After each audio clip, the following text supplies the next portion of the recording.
या लकुटी अरु कामरिया पर राज त्यों पुर को तजी डारों। आठों सिद्धि नवो निधि के सुख नंद की गाय चराय विसारों। नैनन सोरस खान सब ब्रज के बन बाग तड़ाग निहारों। के तकही कल धौत के धाम करील के कुंजन ऊपर वारों। आज हम लोग पढ़ते हैं कक्षा 10 की हिंदी, जिसका नाम है गोधुली, और उसका दूसरा पाठ जो रसखान जी का है। रसखान जी के कुछ दोहे लगे हुए हैं और एक सवैया लगा हुआ है। हम मुख्य रूप से उनके दोहों का अर्थ पढ़ेंगे, उनके सवैये का अर्थ पढ़ेंगे। जीवन परिचय मैं आपको नहीं बता रहा हूं। जीवन परिचय तो ऐसे लिखा ही गया है किताब में कि आप उसको देख करके उनके जीवन के बारे में जान सकते हैं, लेकिन उनके द्वारा जो पद्य रचना की गई है, जो काव्य लिखा गया है, उनका अर्थ समझने में थोड़ी कठिनाई होती है। तो मैं सोचता हूं कि मैं उनके पद्यों की जो व्याख्या कर पाता हूं वो मैं आपके सामने प्रस्तुत करूं। तो चलिए आज हम लोग उनके दोहों को और उनके सवैयों को पढ़ते हैं और पढ़ करके उसका अर्थ जानते हैं। चलिए शुरू करते हैं। इसका नाम है प्रेम अयनी श्री राधिका। ये दोहे हैं, तो पहले इसको हम लोग गाते हैं और गा करके फिर उसके बाद इनका अर्थ समझते हैं। प्रेम अयनी श्री राधिका, प्रेम बरन नंद नंद, प्रेम वाटिका के दो माली मालिन द्वंद्व। तो ये है दोहा। अब इसका हम लोग अर्थ समझते हैं कि आखिर ये अपने दोहे में कह क्या रहे हैं। तो देखिए लिखे हैं प्रेम अयनी। प्रेम माने प्रेम का, अयनी माने होता है खजाना। अयनी माने खजाना। तो प्रेम का खजाना है कौन? श्री राधिका। जो श्रीमती राधिका है ना, जो राधा है ना, वो प्रेम की खजाना है। क्या है? खजाना। और प्रेम वरण, वरण माने होता है रंग, और प्रेम के रंग कौन है? तो नंद नंद। नंद माने एक है बाबा नंद और एक नंद माने होता है बेटा, अर्थात बाबा नंद का बेटा। तो बाबा नंद के बेटे कौन है? भगवान श्री कृष्ण। तो प्रेम के रंग कौन है? भगवान श्री कृष्ण। अब पहली पंक्ति का क्या अर्थ हुआ कि प्रेम का खजाना है राधिका और प्रेम के रंग है भगवान श्री कृष्ण। और प्रेम वाटिका के दो। प्रेम वाटिका माने होता है बगीचा। तो प्रेम के बगीचे के, प्रेम मान लीजिए एक बगीचा है, तो उस बगीचे के दो माने दोनों। कौन दोनों? एक राधिका और एक भगवान श्री कृष्ण। भगवान श्री कृष्ण कौन है? तो बाबा नंद के बेटे हैं। तो देखिए दो माने दोनों। कौन कौन? राधिका और श्री कृष्ण। ये दोनों क्या है? माली मालिन द्वंद्व। द्वंद्व माने दोनों। ये दोनों क्या है? माली और मालिन हैं, अर्थात भगवान श्री कृष्ण माली हैं और राधिका क्या है? मालिन है। इस प्रकार पहले दोहे का अर्थ क्या हुआ सुन लीजिए पूरा। इसका ये जो 2 लाइन का है, इसमें रसखान जी कह रहे हैं कि प्रेम का खजाना है राधा और प्रेम के रंग है भगवान श्री कृष्ण। इस प्रकार प्रेम रूपी बगीचे के ये दोनों माली और मालिन हैं, अर्थात भगवान श्री कृष्ण माली हैं और राधिका मालिन है। अर्थात माली और मालिन क्यों बता रहे हैं? क्योंकि भाई कोई अगर कोई बगीचा होता है तो उस बगीचे की देखरेख के लिए कोई माली तो होना चाहिए। तो यहाँ 2 हैं देखरेख के लिए। कौन कौन? एक राधा है और एक भगवान श्री कृष्ण है। तो भगवान श्री कृष्ण माली हैं और राधा क्या है? मालिन है। इस प्रकार इस दोहे का अर्थ ये हुआ कि प्रेम का खजाना राधिका है और प्रेम के रंग भगवान श्री कृष्ण हैं। इस प्रकार प्रेम रूपी बगीचे के ये दोनों मालिन और माली हैं। ठीक है, अब चलते हैं दूसरे दोहे पर। मोहन छवि रस खानी लखी, अब दृग अपने नाही, अच आवत धनुष से, छूटे सर से जाई। देखिए अर्थ क्या है, मोहन छवि रस खानी लखी। मोहन माने भगवान श्री कृष्ण, छवि माने दृश्य दर्शन, भगवान श्री कृष्ण का दृश्य, रसखानी माने रसखान जी, लखी माने देखे। जब भगवान श्री कृष्ण को रसखान जी क्या किए, देखे।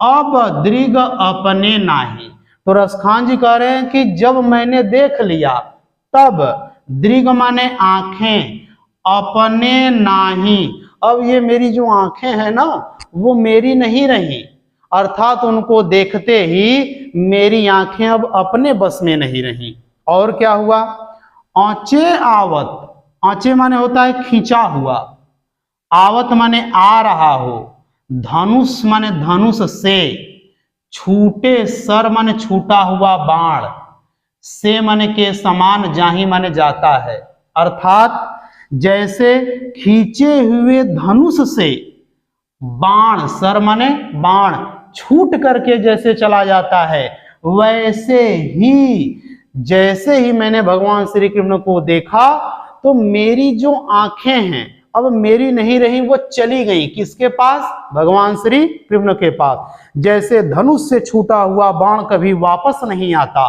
वैसे ही भगवान श्री कृष्ण को देखते ही मेरी आंखें उनकी हो गई, चली गई, अब मेरी आंखें मेरी नहीं रह गई। ये कहना चाहते हैं कौन, रसखान जी।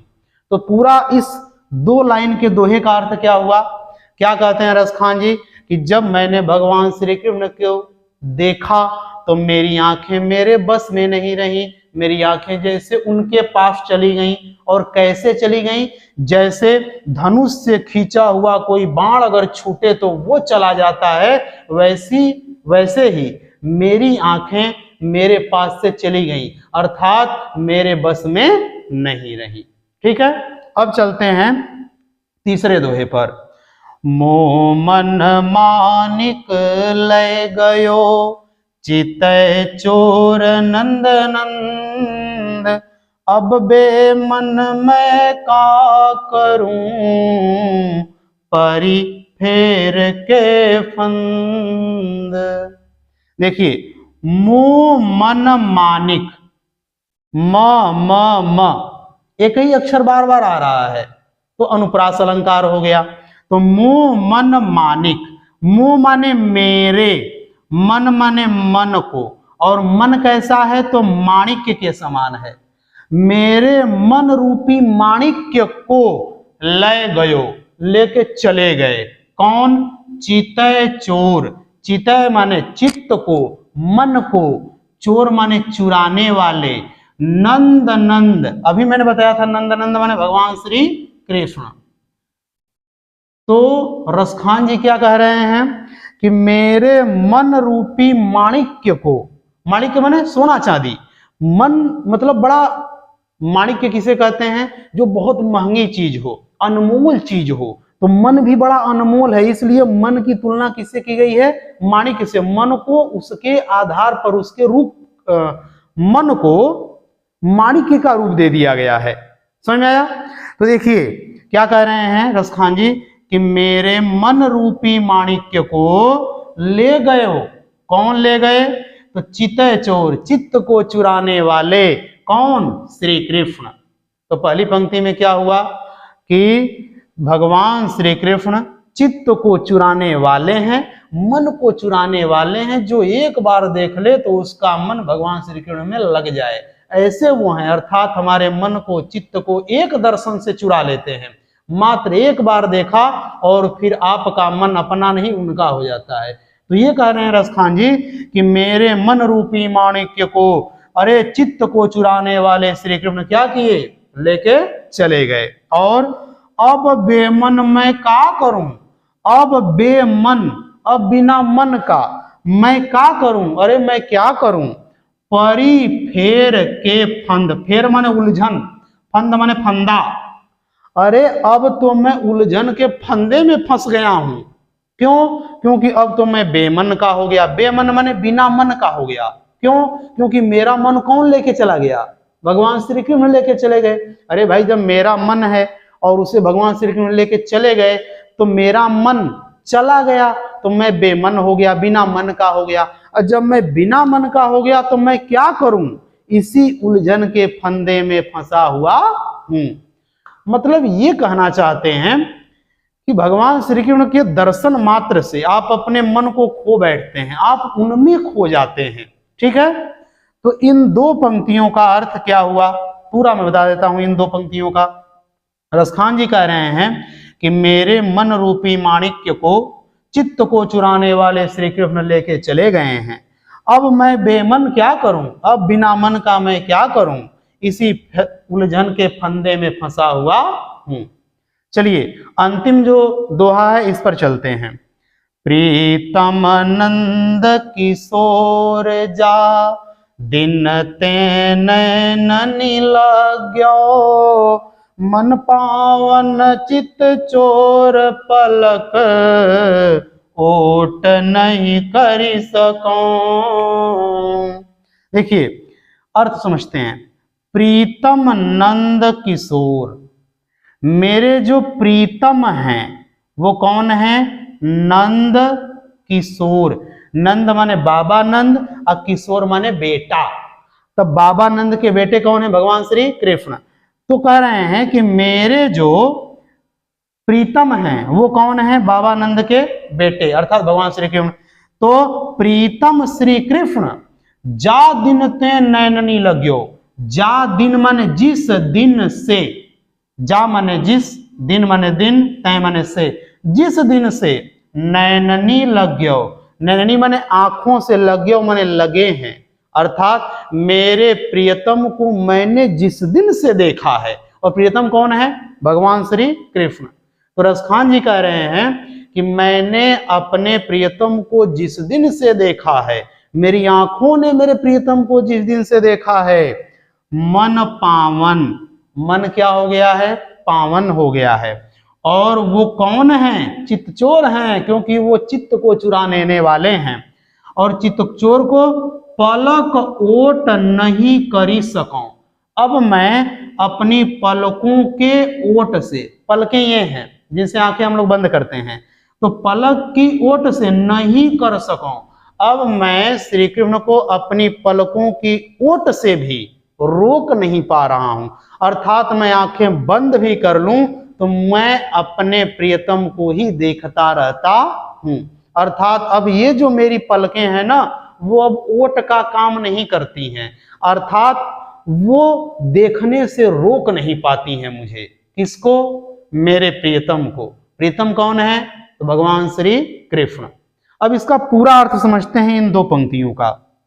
क्या कहते हैं रसखान जी कि मेरे जो प्रीतम हैं भगवान श्री कृष्ण, उनको जिस दिन से मैंने देखा है, मेरी आंखों ने उनको जिस दिन से देखा है, उस दिन से मेरा मन पावन हो गया है, पवित्र हो गया है। और उस चित्त को चुरा लेने वाले को, भगवान श्री कृष्ण को, हमारी पलकें ओट दे करके भी रोक नहीं पा रही हैं। अर्थात अगर मैं आंखें बंद भी कर लेता हूं तब भी मैं उनको देखता ही रहता हूं। अर्थात उनके दर्शन को मेरी ये पलकें रोक नहीं सकती हैं, मैं आंखें बंद करूं तब भी वही दिखाई देते हैं। इस प्रकार रसखान जी के ये जो दोहे हैं इनका अर्थ आपको पूरी तरह से समझ में आ गया होगा। अब हम लोग चलते हैं इनके सवैये पर कि रसखान जी ने जो सवैया लिखा है ये 4 लाइन का है, इसको हम लोग देख लेते हैं, 4 पंक्तियों का। इसमें वो क्या कहना चाहते हैं तो समझते हैं। चलिए इसको पहले हम लोग गा लेते हैं। या लकुटी अरु कामरिया पर राज त्यों पुर को तजी डारों। आठों सिद्धि नवो निधि के सुख नंद की गाय चराय बिसारों। नैनन सो रस खान सब ब्रज के बन बाग तड़ाग निहारों। केतक ही कल धौत के धाम करील के कुंजन ऊपर वारों। क्या अद्भुत बातें कह रहे हैं रसखान जी। देखिए कह रहे हैं कि या, देखते हैं, कह रहे हैं कि या लकुटी, या माने उस, लकुटी माने लाठी, उस लाठी, औरु माने और, कामरिया माने होता है कंबल जो भगवान श्री कृष्ण ओढ़ते थे पीले रंग का। तो कह रहे हैं रसखान जी कि उस लाठी और कंबल पर क्या है, राज तिहुपुर अर्थात तीनों लोक, क्या, तीनों लोक को तजी डारों, मैं भगवान श्री कृष्ण की लाठी और कंबल पर तीनों लोक को तज दूंगा, तज रहा हूं या तज देना चाहता हूं। अर्थात मेरे सामने तीनों लोक हों और भगवान श्री कृष्ण की लाठी और कंबल हो तो मैं किसको ज्यादा महत्व दूंगा। तो कह रहे हैं कि मैं लाठी और कंबल को पसंद करूंगा, महत्व दूंगा, क्योंकि मेरे लिए इनके सामने, लाठी और कंबल के सामने तीनों लोगों का राज भी कुछ भी नहीं है। सोचिए ये कह रहे हैं रसखान जी, मतलब तीनों लोक भी तुच्छ हैं किसके सामने, भगवान श्री कृष्ण की लाठी और कंबल के सामने। दूसरी पंक्ति क्या कह रहे हैं, आठों सिद्धि और नवो निधि। आठों सिद्धि माने आठों सिद्धियां, योगियों को जो प्राप्त हो जाती हैं आठों सिद्धियां, वो सिद्धियां भी कुछ नहीं है। और नवो निधि, और नव निधियां, 9 प्रकार की जो संपत्तियां होती हैं, जो धन होते हैं, उनको, उनके सुख को नंद की गाय चराय बिसारो। क्या कह रहे हैं कि बाबा नंद की गायों को चरा करके बिसारो माने भूल जाऊंगा। किनको भूल जाऊंगा, आठों सिद्धियों को और नवो निधियों को। सोचिए 8 प्रकार की सिद्धियां मिल रही हों और 9 प्रकार के निधियां, धन मिल रहे हों, फिर भी कह रहे हैं कि मैं उनको नहीं लूंगा, मैं उनको भुला दूंगा। क्या करके, तो बाबा नंद की गायों को चरा करके।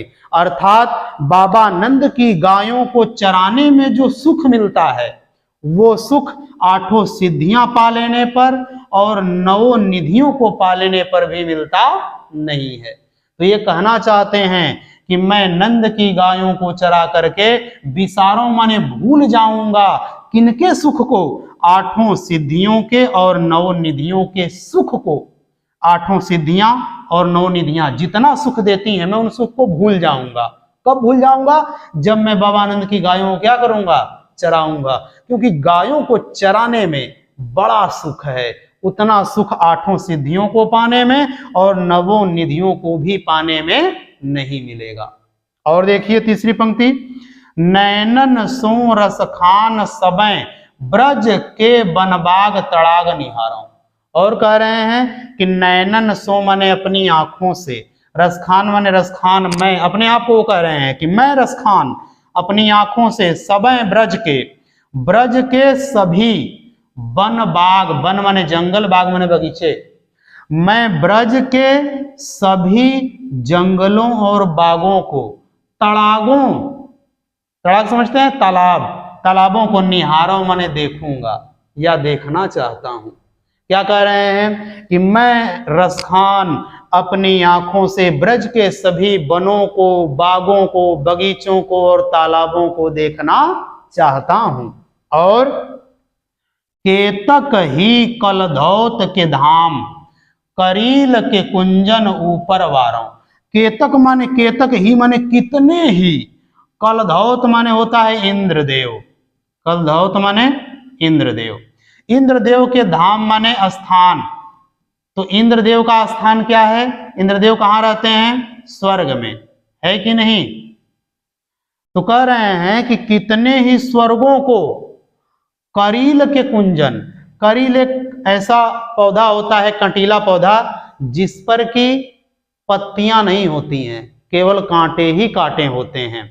तो रसखान जी कह रहे हैं कि करील के कुंजन, कुंजन माने बगीचे, कुंजन माने बगीचे, तो करील के बगीचों के ऊपर वारों माने वार दूंगा, न्यौछावर कर दूंगा। किनको? कितने ही स्वर्गों को, अर्थात कलधौत माने इंद्र होता है, तो इंद्र के धाम माने इंद्र के स्थान, इंद्र जहां बैठते हैं उस पूरे स्थान को मैं करील के बगीचों के ऊपर वार दूंगा। अर्थात इंद्रपुरी भी, जहां इंद्र रहते हैं, इंद्र की नगरी भी करील के बगीचों के सामने कुछ भी नहीं है, मैं उसको कुछ भी मानता नहीं हूं। बस रसखान जी यही वो बताना चाहते हैं कि मेरे लिए भगवान श्री कृष्ण और भगवान श्री कृष्ण से संबंधित जितनी भी चीजें हैं, वस्तुएं हैं, वो सब बहुत अधिक मेरे लिए बढ़कर हैं। उनके सामने दूसरी वस्तु की कोई औकात नहीं है, चाहे वो इंद्रपुरी हो, इंद्र की नगरी हो, स्वर्ग हो, या फिर आठों सिद्धियां हो, नवों निधियां हो, या फिर तीनों लोक हो, वो मेरे लिए कुछ भी मायने नहीं रखते हैं। मेरे लिए तो भगवान श्री कृष्ण और उनकी वस्तुएं ही मायने रखती हैं। इस प्रकार ये जो चार पंक्तियां हैं, सवैये हैं, मैं इनका पूरा अर्थ बता देता हूं फिर से। रसखान जी कहना चाहते हैं कि भगवान श्री कृष्ण की उस लाठी और कंबल पर मैं तीनों लोकों को भी न्यौछावर करना चाहता हूं, और वो मेरे सामने कुछ भी नहीं है। कौन? तीनों लोक। किसके सामने? लाठी और कंबल के सामने। किसके? भगवान श्री कृष्ण के। और आठों सिद्धियां और नवों निधियों का भी सुख, नंद की गायों को चराने से जो सुख मिलता है उसके ऊपर मैं विसार दूंगा। अर्थात मैं नंद की गायों को चराऊंगा और उससे जो सुख मिलेगा, मैं उस सुख के आगे आठों सिद्धियों और नवों निधियों के सुख को कुछ नहीं समझता हूं। और क्या करूंगा? रसखान जी कह रहे हैं कि मैं अपनी आंखों से ब्रज के वनों को, बगीचों को और तड़ागों को निहारूंगा, और कितने ही इंद्रपुरियों को, स्वर्गों को करील के बगीचों के ऊपर मैं वार दूंगा। अर्थात करील के बगीचे के सामने भी इंद्रपुरी, स्वर्ग कुछ भी नहीं है। इस प्रकार आपका ये जो पाठ है पूरी तरह से समाप्त हो गया। और एक बात और बता दें कि आपको जो भी पद्य पढ़ने हैं, जो कविताएं आप में लगी हैं, उनका अर्थ केवल आप अच्छे ढंग से पढ़ लीजिए, अपने मन में बैठा लीजिए, फिर उसके बाद परीक्षाओं में जो भी प्रश्न आएंगे आप कर सकते हैं। हाँ, लेखक का जीवन परिचय या कवि का जीवन परिचय मैं आपको नहीं बता रहा हूं, क्योंकि वो आसान भाषा में आपकी पुस्तकों में उनका जीवन परिचय पूरा दिया हुआ है, उसको आप देख सकते हैं। लेकिन ये कुछ कठिन पद्य होते हैं, इनका अर्थ मैं बताने का प्रयास कर रहा हूं।